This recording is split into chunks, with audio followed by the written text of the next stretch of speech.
Well, good evening. Good evening. Thank you all so very much for joining us this evening with the 100 Black Men of Prince George's County as we have a meaningful town hall discussion on heirs property. Heirs property.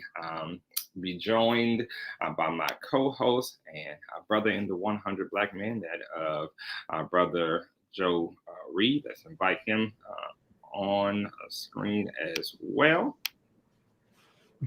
Good evening, brother. Good evening, brother. How you doing? Quite well, quite well. So as we are preparing for this conversation, let me just take a brief moment to share with everyone a little bit of a armchair perspective on what heirs property is, and then we'll have subject matter experts delve more into this conversation. From Southern Coalition, they kind of report this on heirs property.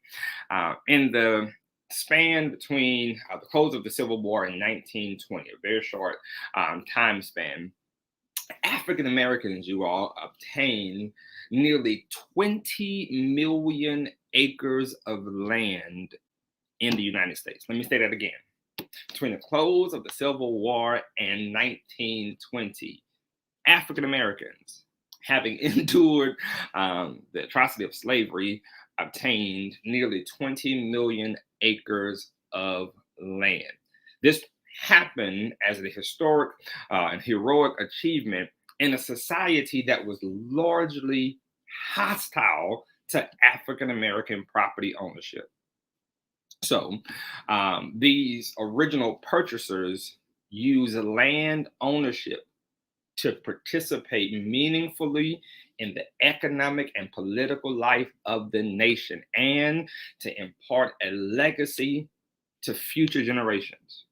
They hoped that land ownership would lead to self-sufficiency, economic opportunity, and political participation for their descendants. Over the decades, this land has come to represent not only a potential substantial asset to otherwise cash poor individuals, but an essential connection to history, family, and culture. The problem is this. The lack of access to legal systems and property transfer have occurred generation after generation without the benefit of wills or estate. In the absence of these tools, the ownership of land has become increasingly fractionated with passing generations. So without a will, a carefully drafted one, property quickly descends into the situation of multi-owners. I was connected to such and such family this way. So for example, if an owner passes away without a will, and that owner has 5 children, those 5 children will each have an undivided 1/5 interest in the property. That means that each has the right to use and occupy really the entire property. If each of those 5 heirs has 5 children, then when the original 5 heirs die, there will be 25 owners. So you can see how this problem begins to grow. So this fractional ownership greatly increased the risk that an heir will attempt to force a portional sale, or that the land will be lost due to tax default. You all, that's just a bit of an overview, the tip of the iceberg, because I'm not the subject matter expert in this. My brother Joe Reed is not the subject matter expert in this. We really wanted to help us understand why we are having this major conversation. Later on, we're going to get to the piece about the land loss and how that impacts African Americans as well.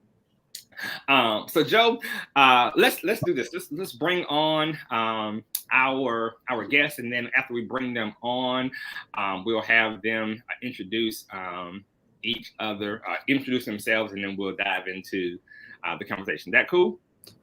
That works for me, brother. Perfect. Let's begin with Brianna. Brianna is a staff attorney. She's on now. Hi, Brianna. Brianna, you there? Yep, she's right there. Yeah, I was muted at first. Got it. So Brianna's the staff attorney for the Center for Heirs Property Preservation, and definitely excited to have her on. She's down in South Carolina doing a lot of work with that organization to help stop this major land loss and secure property ownership for so many generations. So welcome. Thank you so much for joining us. Thank you for having me. Absolutely. We also have Guy Allen. Guy Allen is a realtor, and so he is dealing with real estate, an expert in that area. He is with EXP Realty in the Washington, D.C., Virginia area. Excited to have him join us. And then we're also joined by Serene Adams. Serene is an attorney as well. She's going to be able to address certain things such as kind of wills and estates, things of that nature, and really help us there, particularly with trust as well. So you'll probably hear her mention that word an awful lot. She is with the Adams Law Office. So certainly welcome each of you.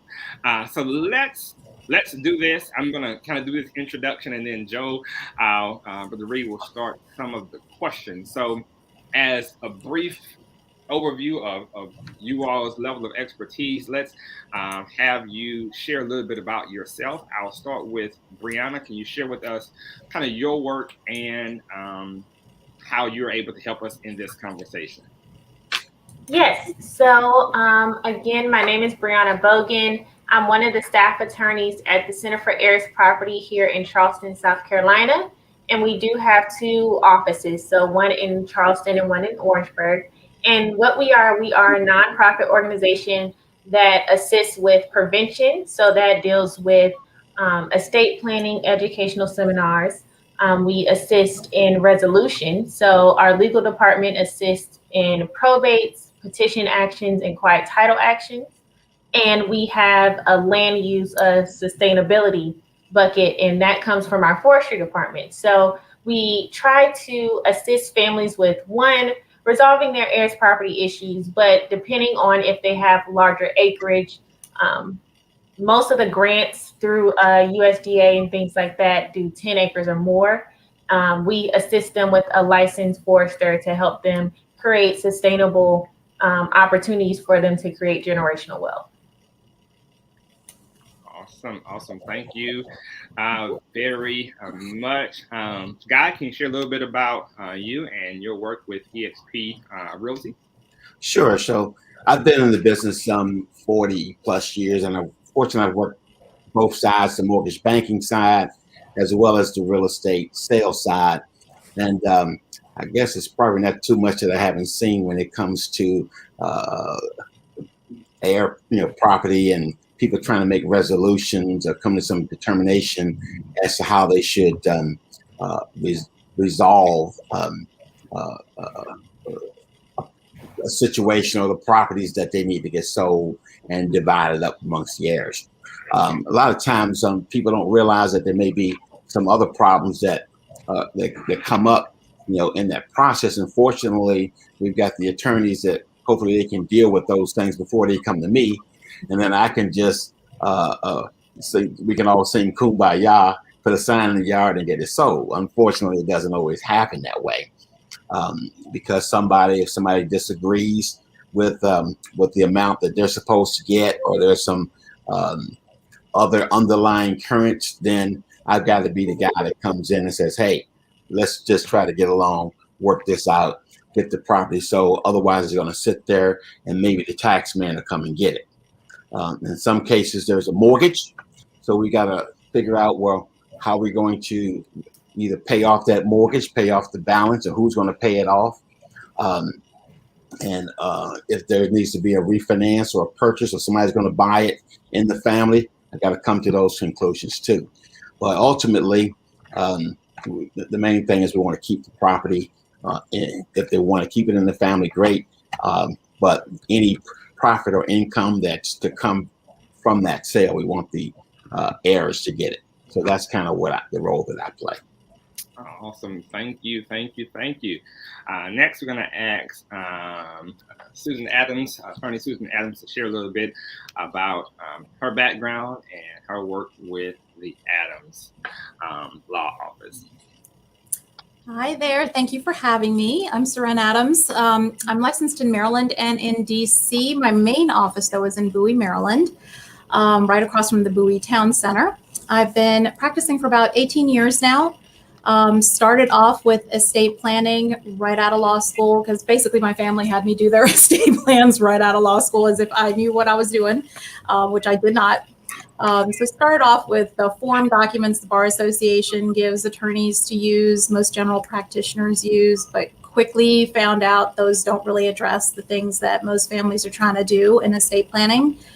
For us, we were trying to make sure we kept our family out of court, out of conflict, and that we kept things simple for whoever's left behind. So I have spent pretty much most of my career kind of revamping those types of documents, those form types of documents, and really creating estate plans that are geared towards each family, especially young families with small children who are minors, still under 18.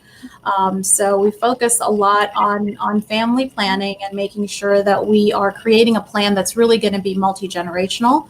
We do plenty of plans for older adults as well, but really our sweet spot is families who are really trying to protect things that they have built and compiled for the next generation, and making sure it's actually protected and not lost to a court process or to taxes and probate and all of those things that can come up.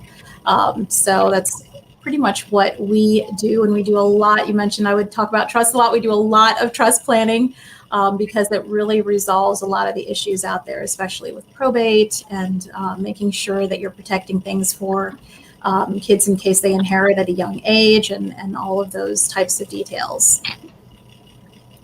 Great.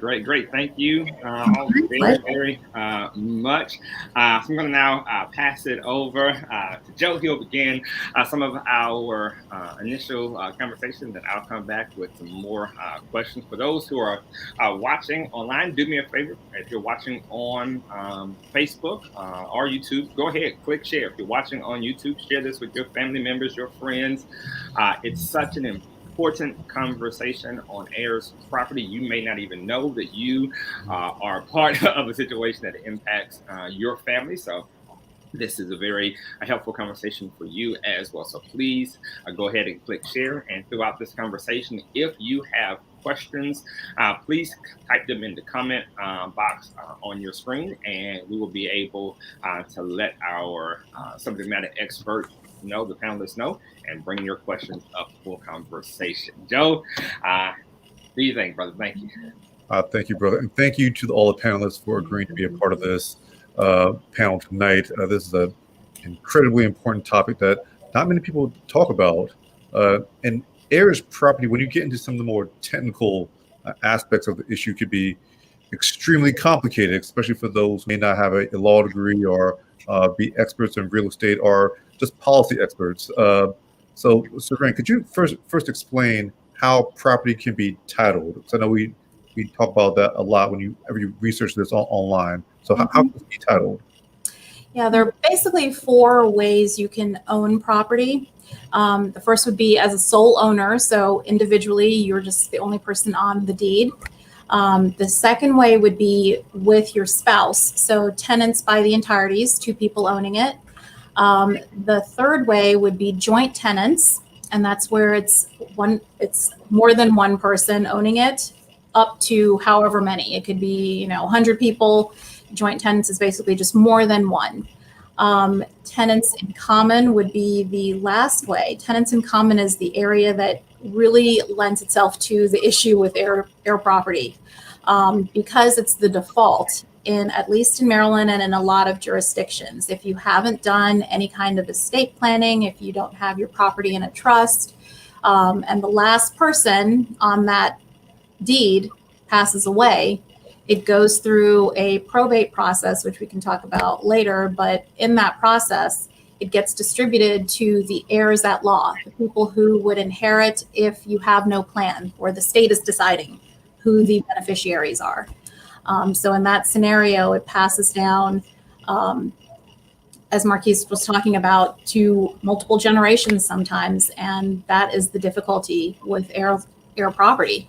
If you have the example that he gave where you have a mom and a dad, a lot of people think joint tenancy or tenants by the entireties, or adding someone onto the deed like a child will prevent a lot of issues. It only prevents it until that last person passes away. If you have mom and dad, mom passes away, dad still owns it. Everyone thinks, see, it's very easy to transfer property. There's nothing we had to do. But dad passes away, and say they had 4 kids, one of whom passed before dad, and that child had 4 kids. It now passes to mom and dad's kids, the 3 kids, plus the kids of the person who passed, the child who passed before dad. So now you have all of these individuals owning it, and a lot of times only one person is actually taking care of things. So one person paying taxes, one person's taking care of lawn maintenance and all of those things, or hopefully 2 people, but not all of the people, but they all get the benefit of it because they own it all together and they each have an equal share in it. And when one of those people passes away, if it's tenants in common, their interest gets passed on to their heirs at law. And if they have no estate plan, that again fractionalizes the ownership even more. So it's not a good way of owning property at all. And we can get into the better way later on. Interesting. And you mentioned this briefly in your statement about probate. So how does we talk about wills, probate, trust? Now, again, when I was first learning about this topic, when I was at the National NAACP, I saw these words come up a lot, and these are legal terms that get mentioned kind of in past. So can you explain how does that relate to all of this, like probates, will, and trust? Yeah. Yeah, probate is one of those things you want to avoid if you can. So Maryland has streamlined our probate process, and still you want to avoid it. It's basically the court supervision of the distribution of your assets or your stuff, your property, after you've passed away. And you end up in probate if you've either not done any estate planning whatsoever, so you have no will, no trust, or if you just have a will. And that's super important to note because a lot of people assume, I have a will, I created something on my own, online or whatever. That does not protect you. A will only functions administratively after you passed away if it goes through probate, because the court has to, so to speak, stamp it, give somebody the stamp of approval to act on your behalf. Those are usually called letters of administration, and those are issued by the probate court, and you can only get them if you take the estate through probate. So you can only act on behalf of an estate if you have those letters of administration. So if you just have a will, it goes through probate. A trust is the thing that actually avoids probate. And adding someone to your deed and so forth, that will only postpone probate because eventually one person is going to own that property and they're going to pass away. And so it'll end up in that probate process. A will essentially is specifying who gets what after you pass away and who manages that process. So who's going to be my executor or personal representative, same thing, different words. But the will is specifying those things. So at least you're not getting the state's beneficiaries that they're assigning, but you are still going through that probate process with the cost that is involved. In Maryland, it's 3.6% of the estate size. So say you have a $500,000 estate, it's going to reduce that estate by about $20,000. And that's 4 times more than a good estate plan. You can avoid the entire thing by getting just a good estate plan. It's also got a delay factor in Maryland. Again, we've streamlined it, but it's 7 to 12 months. The minimum is 7 months. because there's a claims period that it has to go through. 12 months is about the average. The national average is about 18 months. So that's a really long time to wait for distributions. And that's when a lot of the foreclosures happen, or tax sales, because no one knows what to do in probate. Somebody's assuming somebody else is doing something, and property just sits and gets either taken by a bank or taken by a tax sale. So a lot of property gets lost in this process, and lost either to the cost of the probate process itself, or to the delay, or to the fact that it's public. So predatory individuals can go to the Register of Wills office. Anyone can access the Register of Wills office, the file that is a probate case, find out who the beneficiaries are, what they're inheriting, when they're inheriting, and their contact information. So it just opens your family up to a lot of things that they needlessly are opened up to, because you can avoid the entire thing. Wow, interesting. Yeah, and that's done with a trust. Let me know when you want me to get into the trust. That's my favorite topic. Well, actually, like if you wanted to just explain that as well, like just dive in that a little bit. Yeah, a trust is basically the solution to it. The trust is essentially creating a legal document, a trust agreement, that's creating a separate legal entity apart from yourself. So think of it as if I went out and set up an LLC or a corporation. That's a separate entity I'm creating apart from me. And that entity, the trust, is managed by a trustee. So that's kind of the CEO of the trust. The goal with a trust is that you're transferring all of the assets that you own into the name of the trust that you control. So you're controlling your assets through this vehicle that to the public looks just like you, acts just like you, to you looks just like you, acts just like you. You get to do the same things you normally could do. But after you pass away, or if you're incapacitated, you also name a successor trustee that steps into your shoes after something happens and allows you to distribute assets a certain way. If you're incapacitated, it says in the trust, only use the assets for me. If you've passed away, it says give it to my kids, but in this certain structure. After this certain time period, give them fractional amounts over a certain time period so they don't just blow it. You can specify how that happens. You can even do irrevocable trust to do things like planning for Medicaid qualification. So you pass a 5-year look back. Medicaid doesn't even look at the assets you put into an irrevocable trust.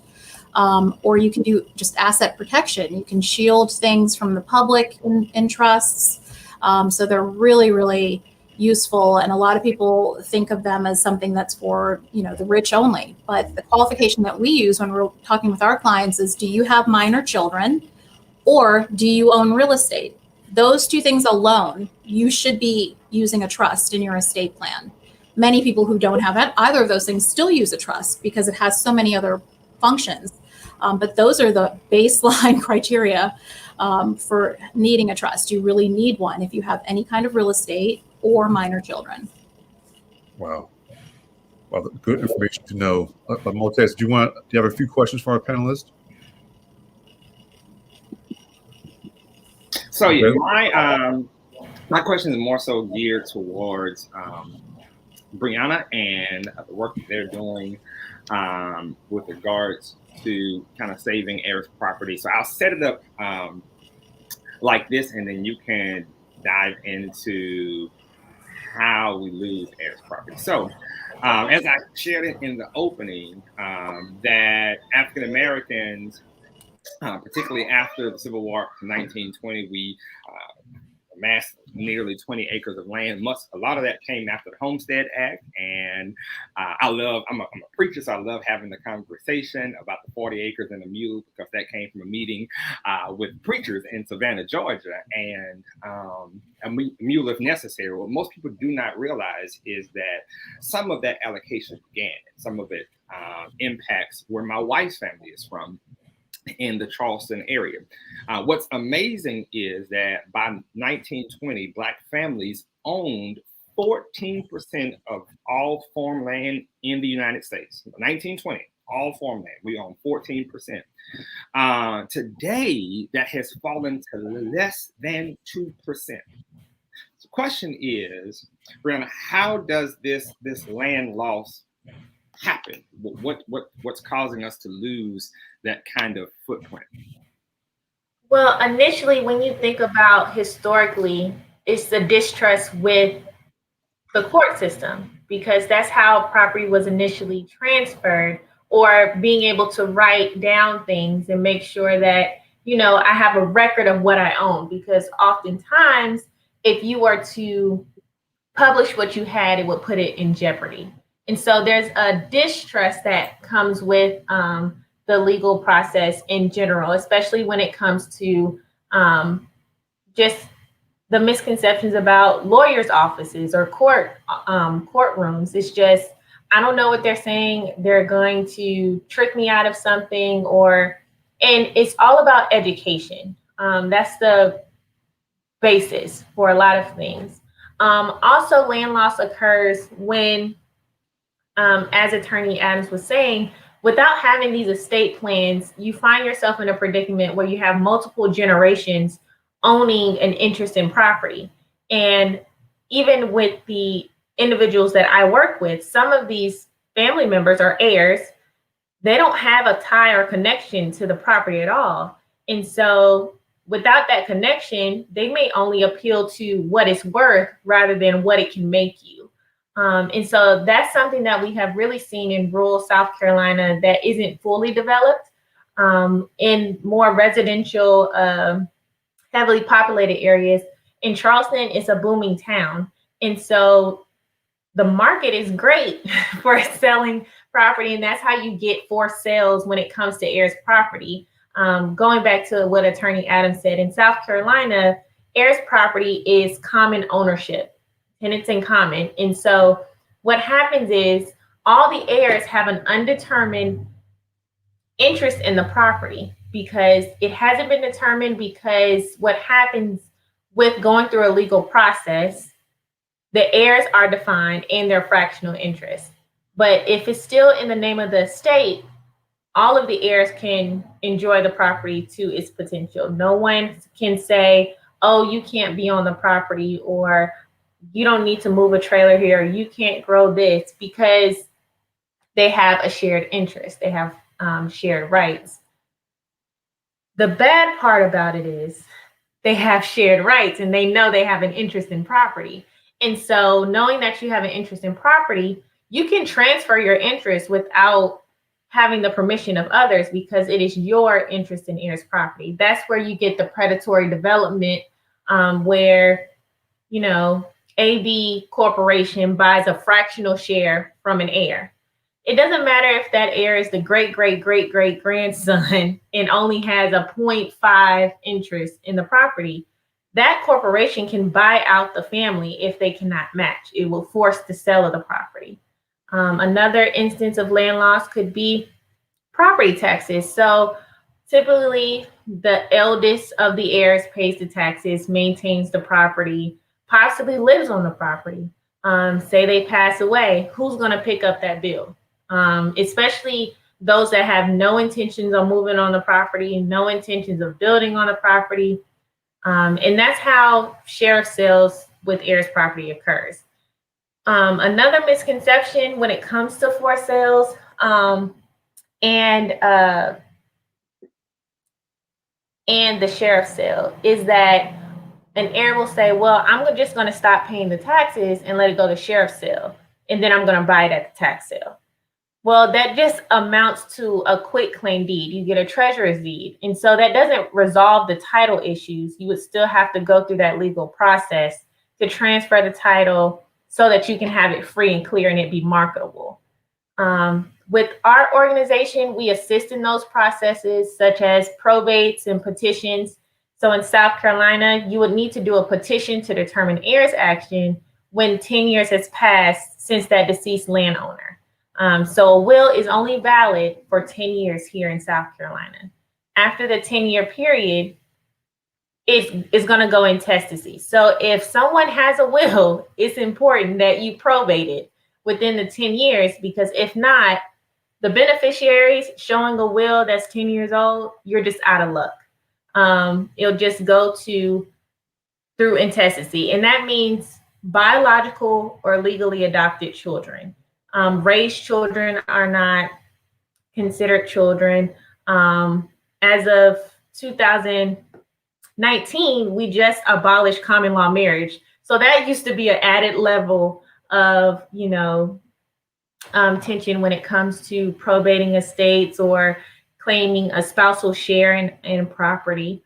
But once several of the heirs passed away, and it's been over 10 years, you may find yourself in a quiet title action. And that is a level up from the probate court. That is the master and equity court, where it's more of a very in-depth process where title searches are necessary to make sure there's no liens, mortgages, easements, or anything like that when determining the owners of the property and their fractional interest to clear the property. With quiet titles, you also may see partitions. So here in South Carolina, when you have a landowner that has large acreage, they may want to subdivide the property amongst the family. So with partitions in the South Carolina Clemency-Pinckney Act, if some of you are familiar with it, it just adds extra protections for those heirs that want to partition property. If the heirs do not want to partition, that act is not enforceable. And so the types of partitions are the physical share. So hiring a surveyor, that's the partition in kind.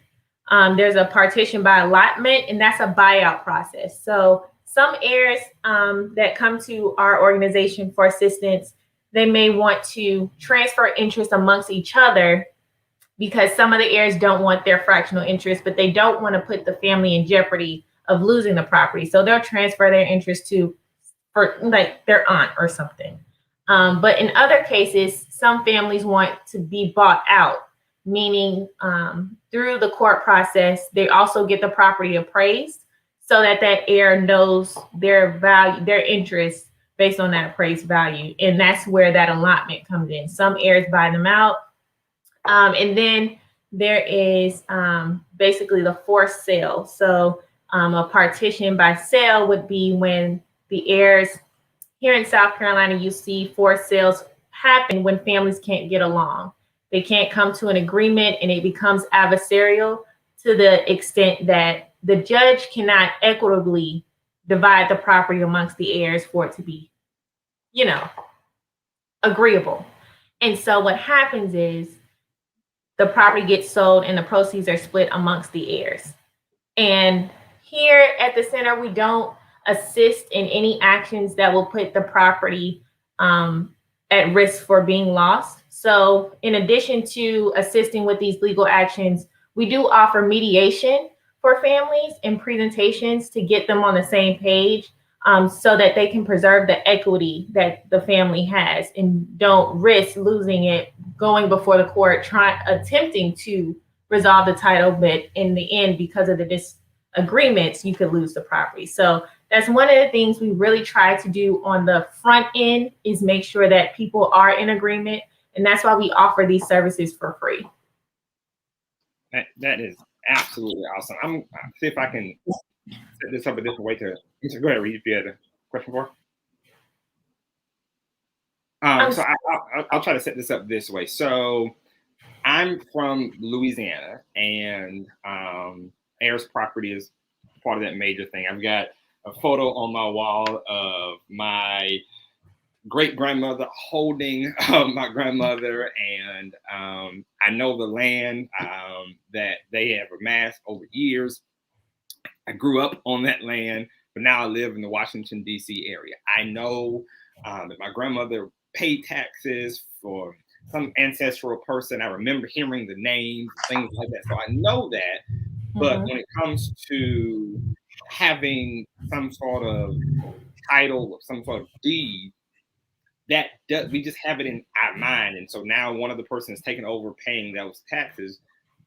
And that's kind of that fear of, what do you do from here? It looks like it's too big of a problem to try to address. So therefore, it just keeps getting kicked from one generation to the next. My grandmother was the last of my great grandmother's children.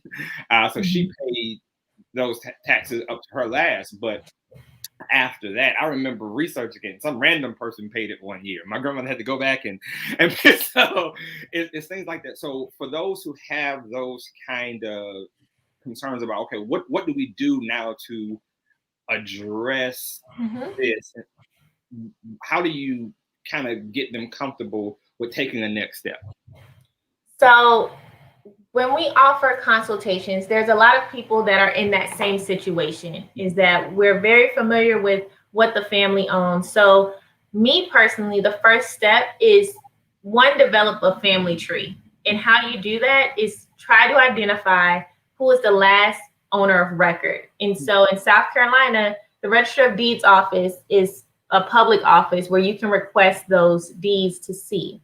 Once you find that original landowner, you kind of follow that chain of title. And so, and that's where those quitclaim deeds could easily throw you off a little bit, because if an heir quitclaims, which it's a deed that does not give any warranties. And so it's like, whatever I have, you can have. Well, if an heir transfers their interest through a quitclaim deed to another person, that person is now on that family tree.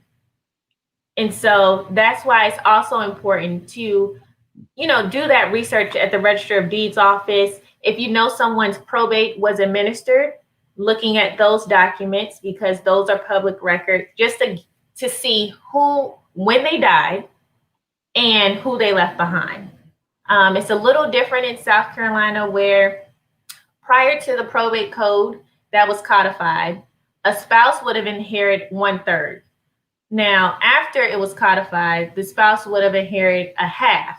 So that's why those exact dates of death are very important when developing that family tree. So that's always the first step, is whatever public record you can find, whether that be a deed, probate documents, that's always helpful in formulating that family tree.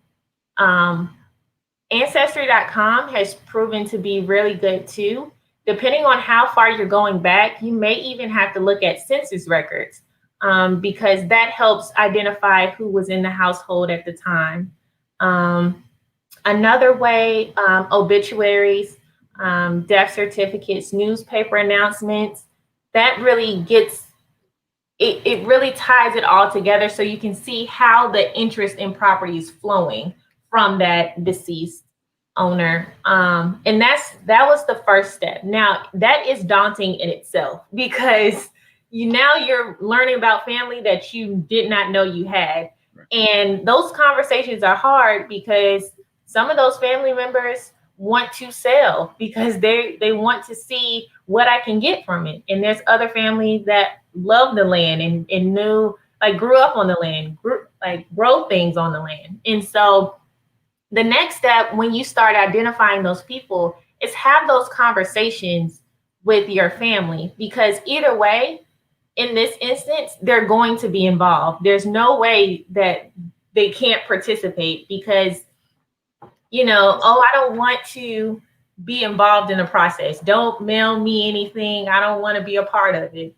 Well, I mean, you were born, and that's how you're a part of it. So it's best that we have this conversation. If you don't want to retain your interest, let's talk about how you can transfer your interest so that our family can use it. There's families that have gone through the center that realize that, hey, actually, I didn't really think this land could do much, but then they start learning about forestry and then other conservation opportunities. Even carbon banking is a thing. Pollinator plants, those types of opportunities that can sway a family to come together to protect land. No one's creating land anymore. And forestry and farming is a billion-dollar industry. So it's something that families need to talk about, and just be open to the various opportunities. Whether if you don't want to farm, you can make money leasing for hunting. So there's various things and possibilities that can occur. And it starts with that conversation. It starts with identifying your roots and figuring out, what did we own? And that's really that's really what it's all about. We don't know what we own, so we can't protect it. And so it's very important that we have these conversations, because although, you know, it's great that the taxes are paid, but again, this becomes a larger issues for generations. It's just great the taxes are paid, but we can't use it to its full potential. We can't build on it because a bank doesn't take security in unstable property. Like, that's not what they want. You know, some families, even in the Hilton Head area, Beaufort County area, we have a lot of hurricanes. And so even when it comes to repair from disasters, it becomes very difficult because they can't show full authorization or full ownership in the property. And no one wants to take that risk of touching property that they can't show full ownership. So heirs property is something that is very fragile, that the family should really nurture and, you know, create a plan or a strategy on how to resolve it, because it can bring promise. That's the whole point of why, you know, our ancestors said, you know, I want you to see the land, you know, I want you to know that these people over here own the land. And so when we have that disconnect, that's when it's easily taken away from us. Awesome. Thank you. Mm-hmm. All right. Well, wow. Just wow. But just hearing everything that we've discussed so far, especially what Brianna just noted in her remarks, Guy, I want to know how you are a realtor. So how would you approach this, especially with those who want to sell these properties? This really seems it could be potentially messy, to say the least, especially if the family was not prepared to own a new property, or, as Brianna noted, to find new family members. How would you approach all of this if you're trying to sell? Yeah, so, you know, it's funny. Cousins come out of the woodwork, you know, when there's some property and they think it's got some value, and they had nothing to do with it previously, but they want to know, well, how much do I get bottom line when the dust settles, and what's my piece? And they can slow things down a little bit if they don't understand the real estate industry, how it works. They don't understand you know, that they need to share the share with the gain with the other heirs. But there's a couple of things that come up before that. One is, of course, the real value of the property. You know, what is the real value of what we're discussing here? Because what happens is, if there's any liens on that property, mortgages, and now people are doing more reverse mortgages, and you may not know about a reverse mortgage. So you may think that you're going to get a whole lot, but then you find out, well, we're actually in the hole on this thing. I need to write a check, you know, to come to settlement. So finding out the real value and what the equity is in that property after the dust settles. So, and I'm glad we have folks like Ms. Adams and Ms. Bogan to deal with all that stuff before I get it, because I'm not an expert in all of those things. In probate, you know, there's a person that you need to have an expert trying to deal with it. You don't want Uncle JoJo trying to tell you how this thing's supposed to work and how it happened with them before. You want to go to an expert, you know, let them give you the advice. And a lot of times the executor of that estate is the person that's charged with handling all of that and doing that and seeking out that person. So you definitely want to make sure that that's handled first. Otherwise, the judge is going to make a decision for you, and you don't want to have to do that. And one of the best situations that can happen is if everybody agrees. You know, if everybody agrees, we don't really have a problem. Okay, it's worth this. We owe this. You know, okay, let's move things forward. But when you got that one person, you know, that comes out and they can stop everything. The whole game is over. This thing can be tied up for like months, weeks, years. There's still cases that I've been working on that the family members haven't come together and determined that, okay, we're going to work this out. And this is how it's going to be equitably divided. So number one, get an expert to help you with the process and do your planning and everything now, so that you're not having a person that's deceased and the family members that are left behind, trying to figure everything out, and the mortgage is coming due every month, and that check is who's going to write the check for the mortgage? Nobody has decided, or there's no money in the bank, and there's taxes are due. It's just in disarray. So, and when a person dies unexpectedly, it really catches everybody off guard, and they think that person has taken care of everything. Well, a lot of times, guess what? Especially with COVID, they thought, especially when they're young, they think I'm gonna live forever. But then something happens, unfortunately, and these things create a lot of problems, not only for the estate, but for the family members. They start crashing heads, and then you have families that are broken up over $200 that could have been resolved early in the game. So my thoughts are basically, this is great that you guys have come together to put this together, and I'm glad that I'm here to lend my bit. But get an expert, get a real estate professional when it comes time to sell that property. Don't get Aunt Jane, who's not a real estate professional, listing it and trying to do it for sale by owner. We see those things and say, well, we don't want to have to pay a commission. We don't want to have to pay an attorney. We don't have to do all these things. And then it ends up being a bigger mess. So there's an easy way to do this, and that is just make some calls, and there's some their numbers are posted. Get a consultation, have a family meeting, a civil family meeting, because I've seen some that were not so civil, so you want to have a good sit-down meeting and work details out, and hopefully these things can be resolved relatively quickly. Otherwise, it's going to go back to the state, and somebody else is going to get the benefit of your generational wealth. So, yeah, thank you for that. So I think that the last question that we have is just a general question. Anyone can answer this.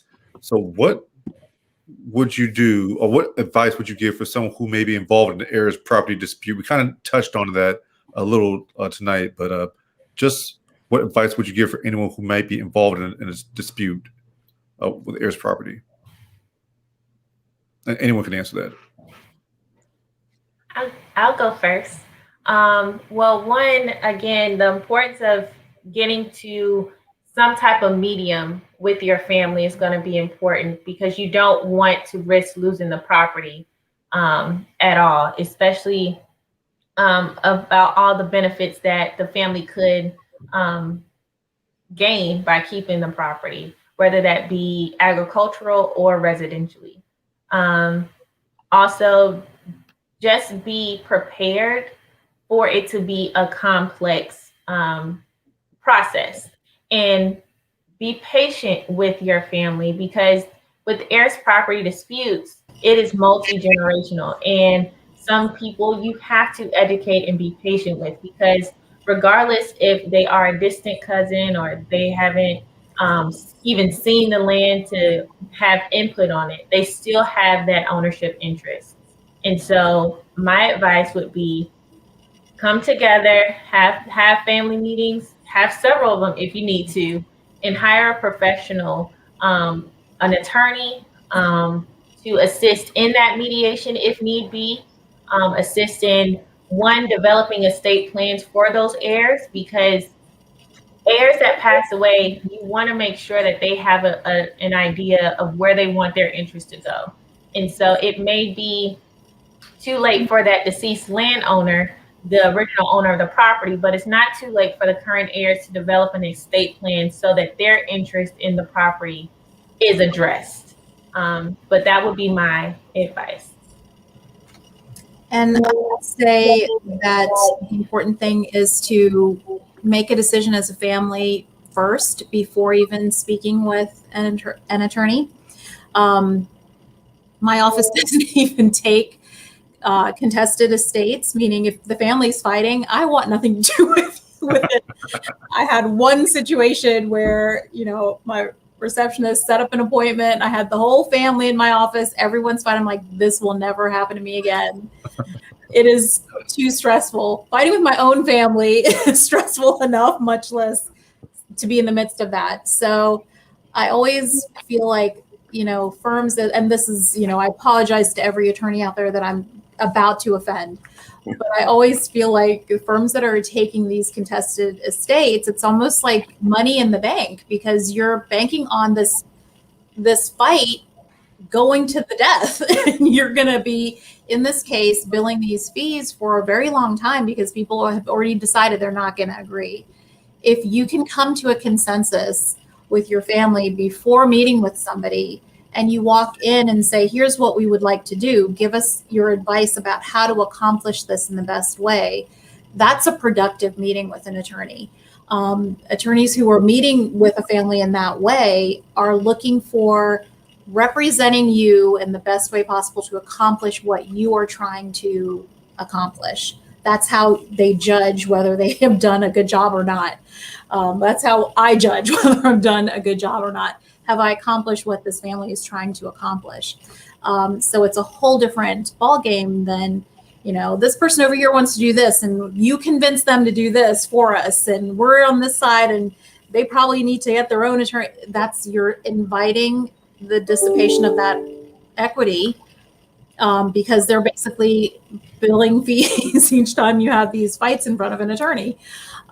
So making that decision ahead of time. And then once you have inherited the property, or, I don't want to say God forbid, but sold the property, and then you just have the cash, at least invest in something else that was similar to that your family really was trying to leave the legacy for. Purchase some more property. Do something that's legacy building that great grandma intended for this property. They didn't just intend you to have cash for a hot minute to go and just shop with. That's not the intention. So don't be short-sighted with it. Create an estate plan for your own family that's legacy building, not just, I have a will, I have a power of attorney in case I get injured, somebody can handle my bills. I have the advance directive. Those are the basics in estate planning. You really need to be thinking, part of the planning that we do is recording something like a legacy interview, where you're talking to the next generation. You're talking to the people who may be guardians over your kids, and talking about the things that are important to you that you want to carry on. Here are the family principles. Here are the family dynamics and what we find important. We value education. We value, acquiring wealth through rental properties. We value whatever it is that your family really values, creating that as a legacy that can be passed on. And clearly the ownership of land for our people is a huge deal. So the legacy, I guarantee you that your foremothers had in having that land and preserving it was so that you would have that land, or something like that land. If you're going to sell it because it's worth that much, go and invest that money in something similar so you can continue that legacy and then pass that on to the next generation. It was important enough for them to sacrifice, all those years for. So try to continue it. And God, like anything from the realtor perspective. I couldn't have said it better myself. I think these young ladies have just kind of really hit all the points. It's just you just got to work it out. You don't want to be, like you said, in the attorney's office there, and everybody's at each other's throat trying to kill each other about this whole thing, because it can get kind of testy at times. You're talking about people that haven't paid a dime towards taxes or paid a dime towards the mortgage. You didn't come and visit grandma when she was sick and all these things, but now they're benefiting, and it's kind of, it can create some animosity between the family members. So that's what kind of sets things off a little bit. So if everybody can kind of agree, when I walk in, it makes my job easy because, all that stuff has been worked out before. The family is hugging. They're sorry that the person is gone. And, they just getting along. And it's beautiful that they can see that their mother or grandmother or family member toiled, to get this property or something, whatever it is, the land. We have it a lot easier these days. We get these degrees and we go put some pencils and put some buttons on the computer. But they were digging holes and cutting down trees. Dr. Marquez was talking about his family down in Louisiana. I mean, that was like really hard work. And some of it, come from people that were slaves, got property, and then they get it and they inherit it or whatever. And it's just, and then the younger people get it or somebody down the line and they just squander it. It's just heartbreaking to see that that family member that did all of that to make you let you have a better life, and their legacy kind of ends up just nothing. So working it out before you get to me, we do what we do as real estate professionals. We'll take care and dispose and sell the property and get it sold. That's our job. So a lot of the work needs to be done beforehand because I'm not an attorney. I don't practice law. Don't intend to, but I understand a lot of the laws. And before you can sell a property, it's gotta, you gotta be able to get clear title. Otherwise, nothing's going to happen. So this was great, and I really appreciate.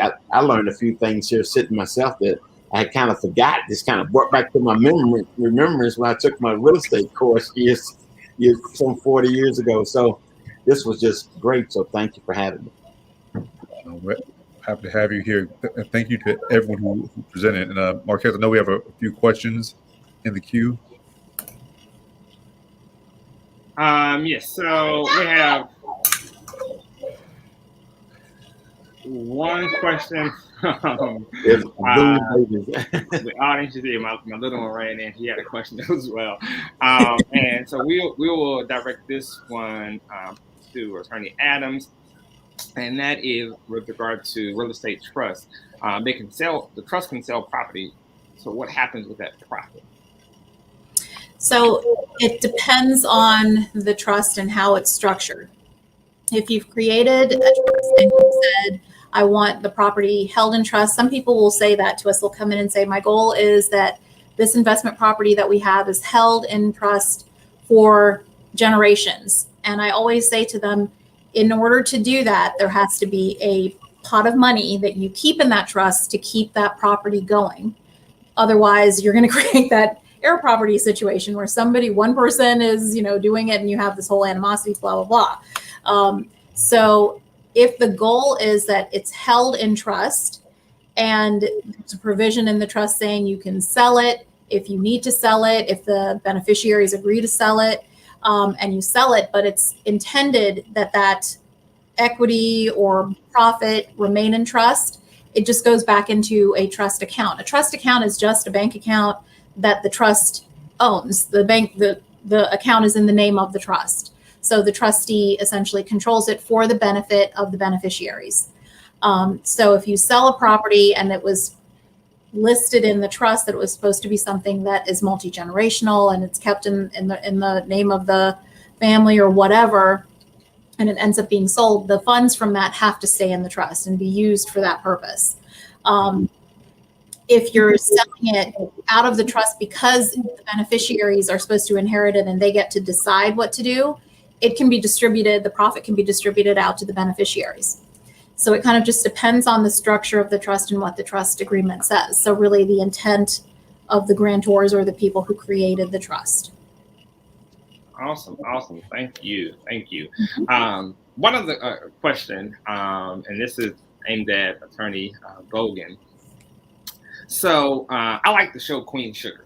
My mother, family, we watch Queen Sugar. I grew up growing and cutting sugar cane, so all of that kind of stuff kind of connects with me. You made mention of really how to kind of profit from heirs property.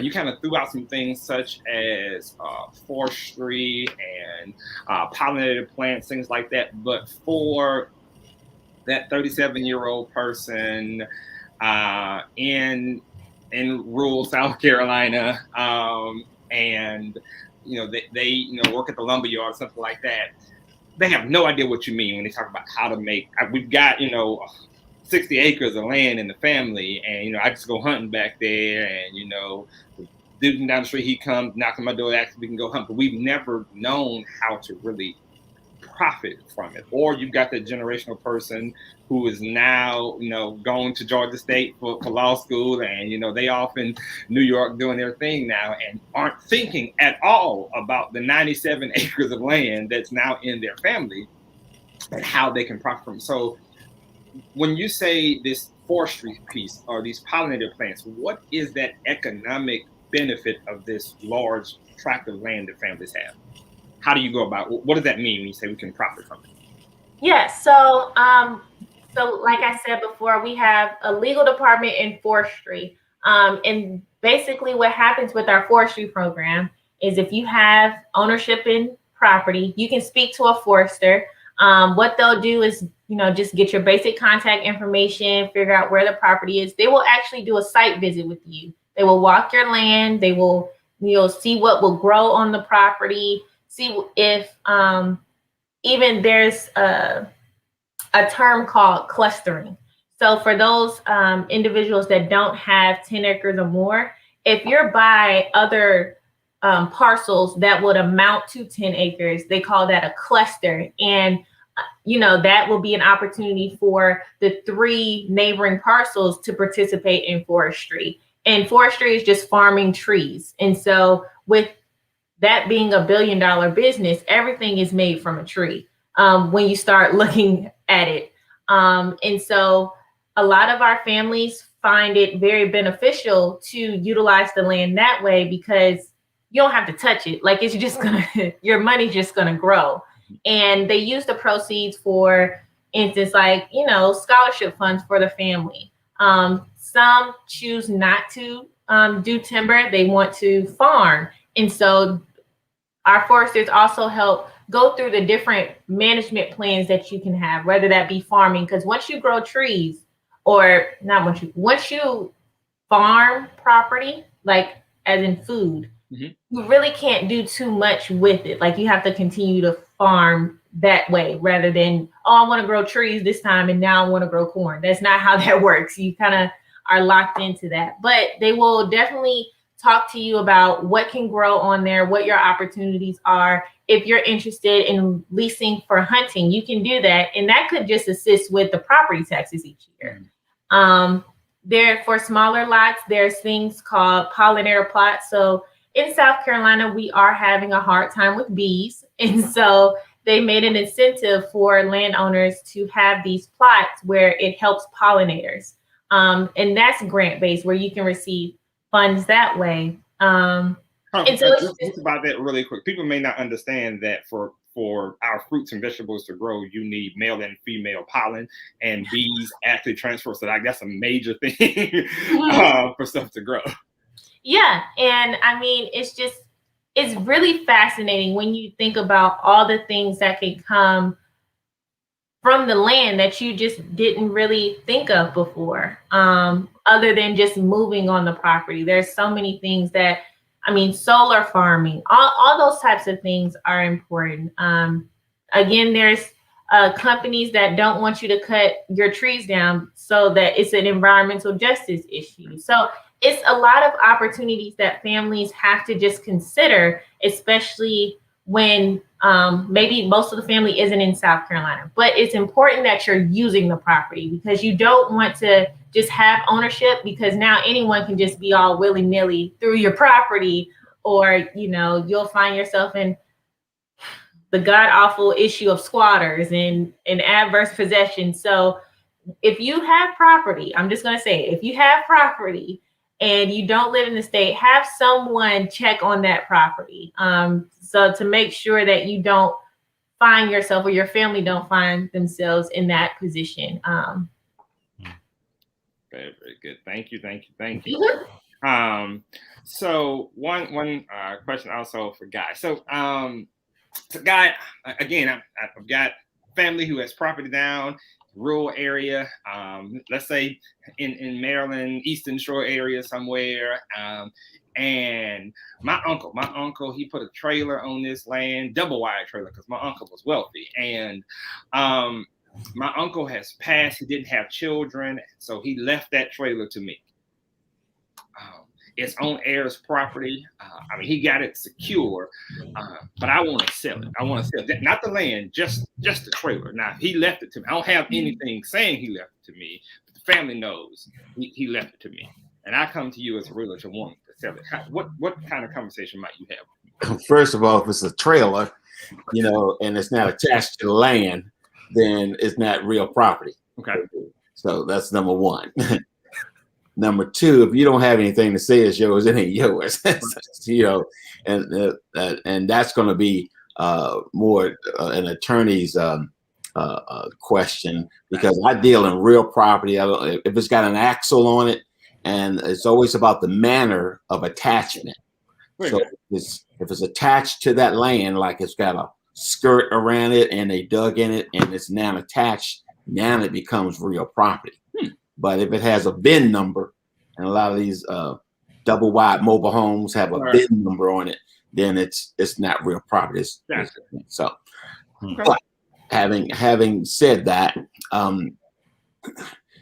you really need to have something that says, because word of mouth doesn't get you where you need to be with a contract. It needs to be in writing to be enforceable. So to everybody that's listening out there, if you want somebody to have something, that you need to put it in the will or write it down somewhere so that they know that Uncle JoJo said, look, that's for me. It's in the will. That's mine. So there's no other people can make claims to that particular property. So I definitely want to get it in writing, because that's the only way that it's going to be enforceable. Very, very good. All right. Well, thank you. Those were my last follow-up questions. Thank you. Yeah, unless you had something else, we can. Oh no, I had nothing else. Okay. That was basically it. Well, here's what I would like to do. I want to first of all definitely thank the panelists for sharing in this town hall with your subject matter expertise. It has been extremely helpful. Hopefully, families now can start taking some level of action and not be afraid of addressing heirs property. I want to put up our website for the 100 Black Men. Then I'm going to ask each of our panelists to kind of share how people may contact them as well. If you're interested in learning more about supporting the 100 Black Men of Prince George's County, you see our website there, www.100princegeorges.org. We are a organization that works to have a mentor impact within the Prince George's County area. Joe and I are part of our Economic Empowerment Committee. So this is why we're having this kind of conversation. We're not just more so talking about let's go play basketball, but we want to help those families as well of those young people that we are mentoring. So that's the purpose of this kind of conversation here as well. So again, you can learn more about our organization by going to 100princegeorges.org.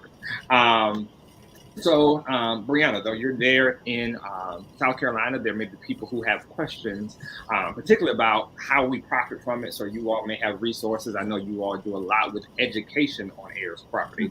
How might someone contact you or reach out to your organization? So, like I said, we're South Carolina based, and we service almost half of the state. You can visit our website at heirsproperty.org. Even if you have property in South Carolina or interest in property in South Carolina, we can give you a free advice and counsel that's specific to your heirs property situation. So we really want to make sure that we're educating people as much as possible by providing free consultations. We also do seminars. So we keep our events on that website as well. If you're interested in any of that. If you are a South Carolina resident, we do wills clinics We've been a little creative. We've been doing drive-by wills clinics, so we'll even show up to a host site and draft a will in the parking lot because it all means necessary. You need something. But definitely look at our website, see our events, and keep in touch. Great. Thank you very, very much. Next, going to ask Guy, I have your website up, unless you wanted to share other ways that people can contact you as well. That one's great right there, dmvvirtualrealty.com. That's how you can reach me. All right, so if you are interested in reaching out to, in what areas are? I have 215 agents in the DMV, so we can help you any way you want to go. Okay. Maryland, Virginia, and Washington, D.C. Thank you so much. And Attorney Adams, how might we be able to contact you? AdamsLawOffice.com is the best way to contact me. We also have a link on there that you can use to listen to our webinars on estate planning. There's lots of information on that site about estate planning and trusts, my favorite topic. So yeah, all of the information you would need would be located there. Awesome. Thank you. Again, to all of our panelists, thank you so much for your presence and for your information shared. For those who are watching, if you found this to be helpful, do us a favor, go ahead, click share, help us get this information out, share it with your family. That might be a great way of starting a conversation in your family about what to do with heirs property, or it may lead you to do some level of research to find out if you are a beneficiary of heirs property. You've got some contacts that you're able to reach out to gain some more information. Thank you all so very, very much. Until our next town hall from the 100, have an awesome day. Thank you. Thank you so much.